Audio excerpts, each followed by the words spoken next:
Macaro, the Roscaroma. What a pleasure to see you again.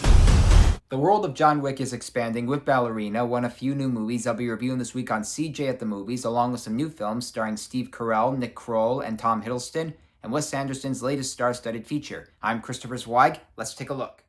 Our first movie is Ballerina, which takes place between chapters 3 and 4 of John Wick and stars Ana de Armas as Eve Macaro, a ballerina assassin who is seeking revenge against the cult that murdered her father when she was a child. You have no idea what you just walked into. They killed my father.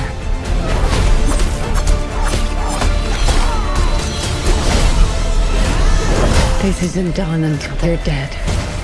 Unlike her recent action films, The Gray Man and Ghosted, this Ana de Armas vehicle works when she presents her character with persistence and the right weapons, including probably the best flamethrower I've seen in a while.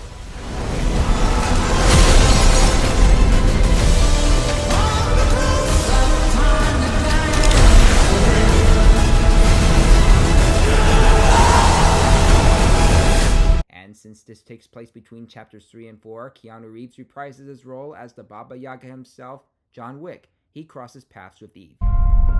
Leave the wolf to its prey. She sent you here to kill me? Or you can leave. I'm not leaving. Your choice.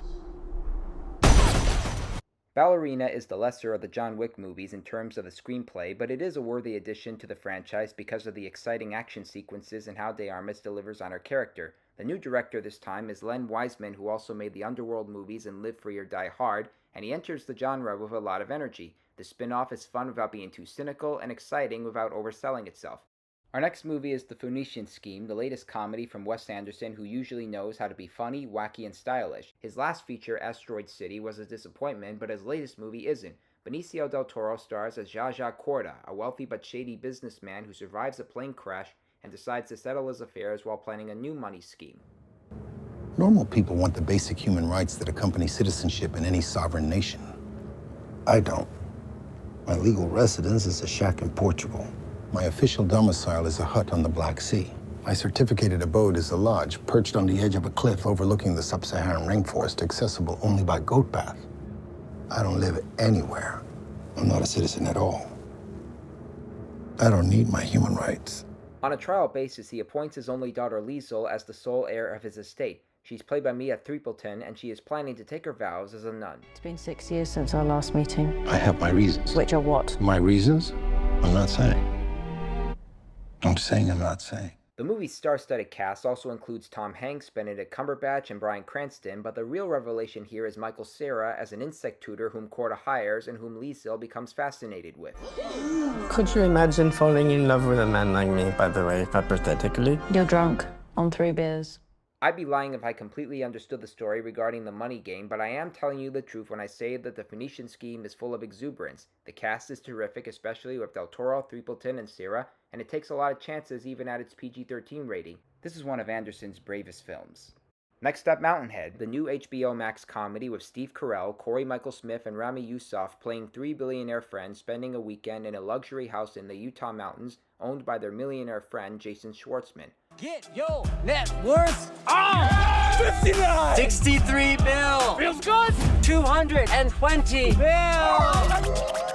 While they're resting comfortably here, there's a global crisis regarding fake news and AI, a bad blend, wouldn't you say? UN officials are now openly attributing the recent uptick in ethnic tension to powerful new generative AI tools unveiled last week on Tram.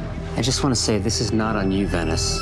Obviously, it's not on me. Why would you even say that? Written and directed by Jesse Armstrong, the creator of Succession, Mountainhead has some good laughs and an honest aspect on how these rich guys live their lives and what deals they want to make or can't make. I may not understand what goes on inside their minds, but I can acknowledge that they have transhumanist ideas and want to reshape society. Carell, Schwartzmann, Smith, and Youssef are all charming in various aspects, and in lesser hands, this comedy could be slipping on ice, but in Armstrong's hands, it goes skiing on the Black Diamond.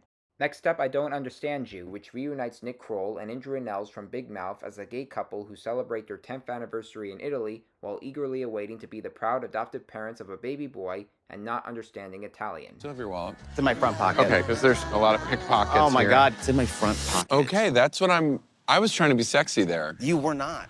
They're hooked up with a private dinner at a closed restaurant which is in the woods but has some delicious pizza and wine, but when the power goes out, Rannells accidentally kills the host, and now he and Kroll are faced with a rather difficult situation. This is a bad omen. What do? We can do CPR. We took the class. That was CPR for infants. I know, so this should be easier.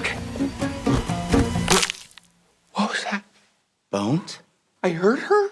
No. I wanted to like I Don't Understand You because of the chemistry between Kroll and Rannells, its good taste in authentic Italian cooking, and the fact that this year, in the deaf covering-up genre, we were given The Trouble of Jessica and Bad Shabbos, but the screenplay doesn't give him much credit. Some of the jokes require Kroll to get sprayed with mud, and how the characters try to explain themselves about the fatal situations, and it all draws too much attention to itself. These guys can be funny outside their big mouth roles, but this movie needs to be livelier. And our last movie is The Life of Chuck, based on Stephen King's short story and directed by Mike Flanagan. This is one of the best movies of the year as it stars Tom Hiddleston as an accountant named Charles Kranz, or better known as Chuck, who has an interesting story to be told. Every year that you live, that world will get bigger and brighter. As presented in King's collection If It Bleeds, the story is told backwards, beginning with what may be the end of the universe, middling with Chuck helping out two strangers, and ending with his childhood when he has so many questions about his talents and what life has to offer for him. If you have heart, you have hope. And you have heart in you. With an all-star supporting cast including Chi-Witchy Ejiofor, Karen Gillan, and Mark Hamill, The Life of Chuck is guaranteed to give you viewers questions, and they're very interesting, but it's also emotional and delightful with how Hiddleston plays a complex character and how Flanagan represents this movie with sheer joy. So if we look at this movie from a different perspective, the universe is in balance. If you take my advice, you will be entertained. Recapping this week's new movies: thumbs up for Ballerina, thumbs way up for The Phoenician Scheme, thumbs up for Mountainhead, thumbs down for I Don't Understand You, and thumbs way up for The Life of Chuck. Well, those are the new movies I'm reviewing this week. I'm Christopher Zweig. Stay safe, and I'll see you at the movies.